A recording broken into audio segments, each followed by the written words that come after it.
आगे बढ़ते हैं, कमोडिटी मार्केट पर नजर डालते हैं और आज कमोडिटी मार्केट पर रणनीति बताने के लिए हमारे साथ अखिलेश जैन जुड़ चुके हैं। अखिलेश, शुक्रिया समय निकालकर जुड़ने के लिए। सबसे पहले सोने चांदी पर नजर डालेंगे।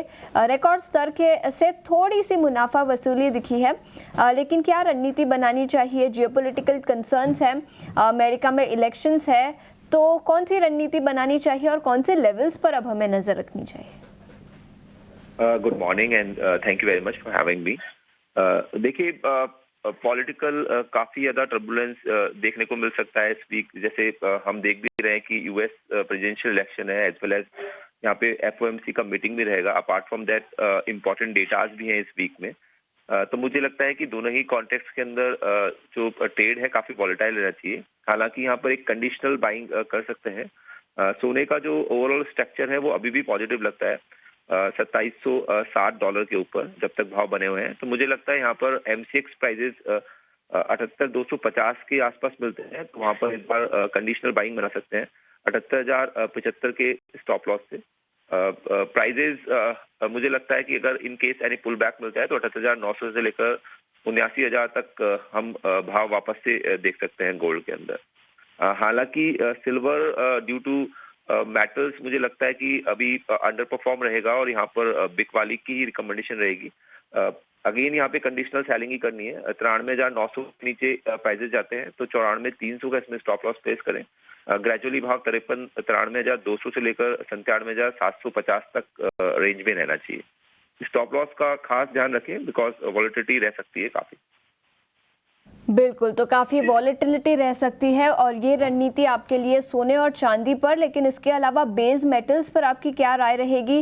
जिंक, लेड, आयरन ओर, जहां पर आप कुछ रणनीति बता सके और कौन से लेवल्स पर नजर रखनी चाहिए? देखिए, स्ट्रक्चर वाइज अभी भी यहाँ पर इशू है। चाइना की तरफ से ऐसे कोई क्लियर स्टेटमेंट्स नहीं है रिगार्डिंग इकोनॉमी बूस्ट को लेकर, तो मुझे लगता है स्ट्रक्चर वाइज अभी भी थोड़ा वीक रह सकता है। कॉपर स्पेसिफिक बात करें तो 857.59 इस वीक मिलता है, तो वहाँ पर सेल का रणनीति रख सकते हैं। 865.50, 866 के इसमें स्टॉप लॉस प्लेस करें। थोड़ा पोजिशनल व्यू है ये। 829 और 815 तक मुझे लगता है आने वाले सत्रों में कॉपर देखने को मिल सकता है। वहीं जिंक में भी सेल ऑन राइज का रणनीति रखें। बेस्ट जो सेलिंग लेवल है 285, 286 के लग रहे हैं, यहाँ पे शॉर्ट करें। 288 का स्टॉप लॉस रखें। ग्रेजुअली 278 तक के लक्ष्य भी यहाँ पे देखने को मिल सकते हैं।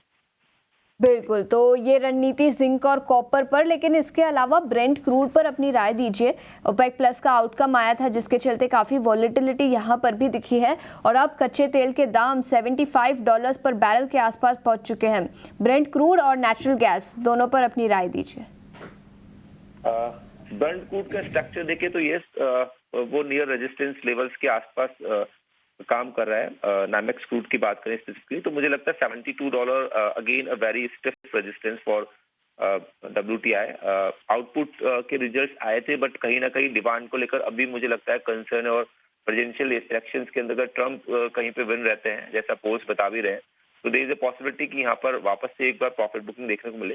तो $72 के नीचे जब तक WTI बना हुआ है तो मुझे लगता है यहाँ पर सेल का ही रणनीति रखें।